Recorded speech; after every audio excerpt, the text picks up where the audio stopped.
Good morning students. आज हमारा जो नेक्स्ट टॉपिक है वो है एंगुलर प्रोजेक्शन। लास्ट टाइम हमने हॉरिजॉन्टल प्रोजेक्शन किया था, आज हम कर रहे हैं angular projection. As horizontal velocity will be constant, vertical velocity u sin theta will be variable. अब डायग्राम देखिए एक बार। एंगुलर प्रोजेक्शन का मतलब आपने ग्राउंड से किसी एक ऑब्जेक्ट को किसी एक एंगल के साथ फेंका, तो मैंने माना ग्राउंड के साथ ये थीटा एंगल बना के मैंने उसको u वेलोसिटी के साथ इस डायरेक्शन में फेंका।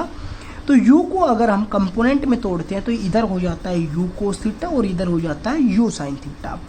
तो initial velocity along x axis that is u cos theta, हम कह सकते हैं initial velocity along horizontal direction that is u cos theta, and along y axis या फिर along vertical direction that is u sin theta.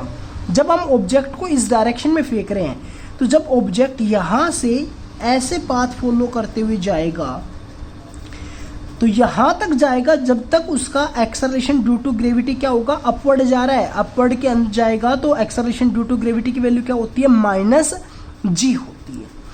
लेकिन यहाँ से जब वो नीचे आने लगेगा तब इस वाले केस में क्या हो जाएगी, दैट इज +g। यहाँ पर ये वाला उसका हाईएस्ट पॉइंट है, हाईएस्ट पॉइंट रीच कर रहा है। तो यहाँ पर जो वर्टिकल वेलोसिटी की जो वैल्यू है वो क्या होनी चाहिए, 0 हो जानी चाहिए। अगर 0 नहीं होगी तो वो और ऊपर जाता, 0 हो जाएगी तभी वो नीचे आने लगेगा, ठीक है।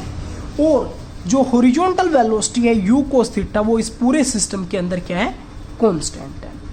तो पहला पॉइंट लेकर चलते हैं हम, पाथ ऑफ प्रोजेक्टाइल। तो हमने किसी t टाइम के ऊपर इस पॉइंट के ऊपर निकाल कर चल रहे हैं और x और y हमारे पास उसके कोऑर्डिनेट्स हैं। Then motion along horizontal direction OX, x that is equals to, जो हमारे पास पाथ ऑफ प्रोजेक्टाइल के लिए मोशन की जो इक्वेशन थी वो थी x that is equals to x0 plus uxt plus half axt का स्क्वायर। x0 यहाँ के कोऑर्डिनेट्स 0 हैं, ux initial velocity along x axis that is u cos theta, acceleration along x axis that is 0, और यहाँ से यहाँ तक जाने के लिए जो टाइम लगा है वो मैंने माना है t।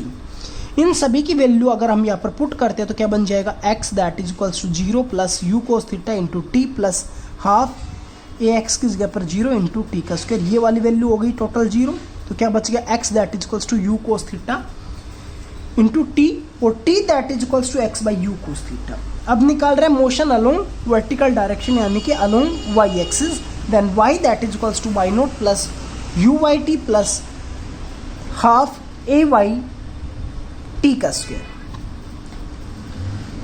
y0 की वैल्यू भी क्या है, 0, initial velocity along y axis that is u sin theta, acceleration along y axis that is -g, और t that is equals to capital small t के बराबर होगा।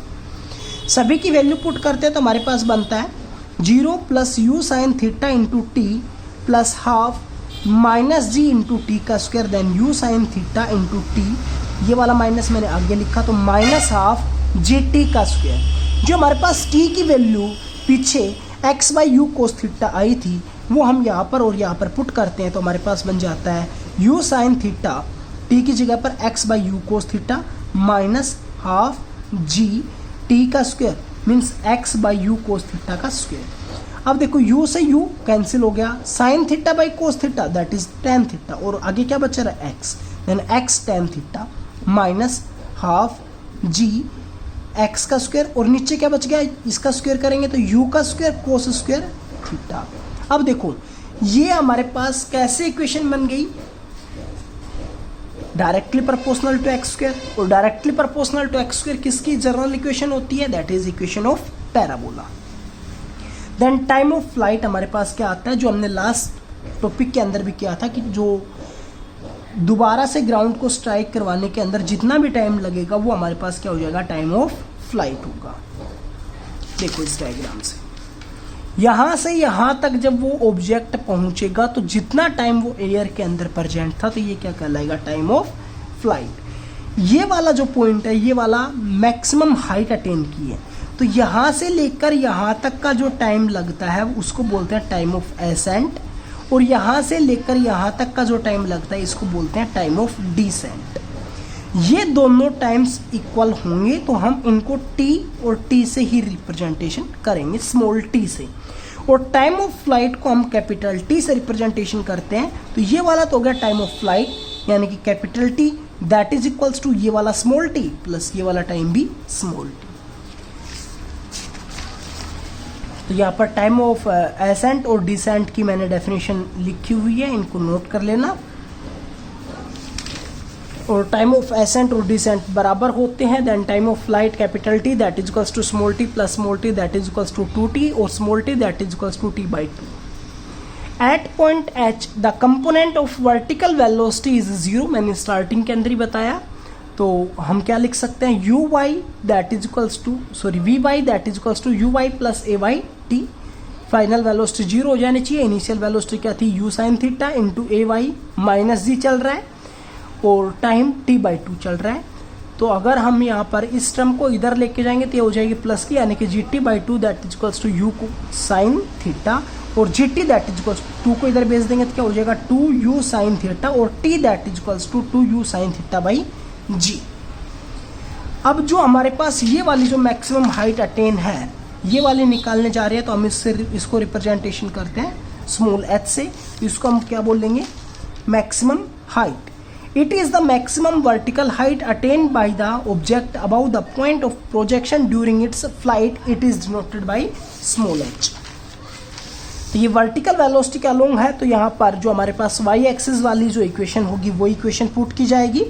y that is equals to y not plus u y t plus half a y t का square. U y की value क्या है, u sine theta, a y की value क्या है minus g, y not 0, final height y that is equals to h, t that is equals to capital T/2, capital T की value क्या है 2u sine theta by g, 2 से 2 cancel, then small t that is equals to u sine theta by g। यहाँ पर value put करते हैं तो हमारे पास क्या बनता है, h that is equals to 0 plus u sine theta plus u sine theta by g plus half into minus g into u sine theta by g का whole square.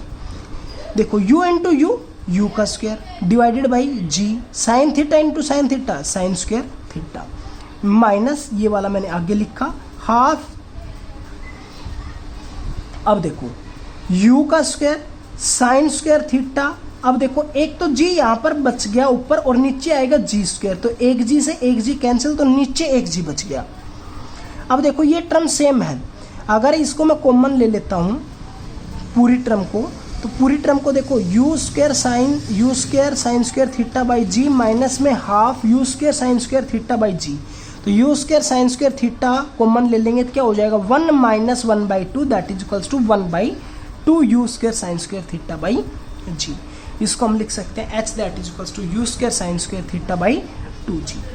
Horizontal range, it is the horizontal distance covered by the object between its position of projection and the point of hitting the ground. It is denoted by capital R, then capital R that is equals to किसके बराबर होगा, अगर हमारे पास along x axis velocity क्या है constant है और यहाँ से यहाँ तक का टाइम पीरियड कैपिटल T के बराबर लग रहा है, तो अगर हम टाइम फ्लाइट को u साइन थीटा से मल्टीप्लाई कर देंगे तो हमारे पास क्या हो जाएगी horizontal range, then u cos theta into t की वैल्यू क्या है 2u sine theta by g, तो क्या बन गया u into u square by g 2 cos theta sine theta. तो मैं लिख सकता हूँ 2 साइन थीटा कोस थीटा, और इसकी आइडेंटिटी को हम यूज करके क्या लिख सकते हैं, that is sine 2 theta. Maximum horizontal range कब हो सकती है, जब इसकी वैल्यू मैक्सिमम हो, और इसकी वैल्यू मैक्सिमम का मतलब साइन 2 थीटा की वैल्यू मैक्सिमम हो, और साइन की वैल्यू मैक्सिमम क्या हो सकती है 1 हो सकती है। मतलब साइन 1 कब होता है, दैट इज 90 डिग्री के ऊपर होता है, then 2 theta that is equals to 90 degree, then theta that is equals to 45 degree, then horizontal maximum range that is equals to u square by g sin 2 into 45 that is equals to u square by g into sin 90 और sin 90 that is 1 that is equals to u square by g। तो आपको ध्यान रखना है maximum horizontal range कभी भी पूछ ली जाए तो अब वहाँ पर थीटा की जगह पर 45 डिग्री का यूज करेंगे। Thank you.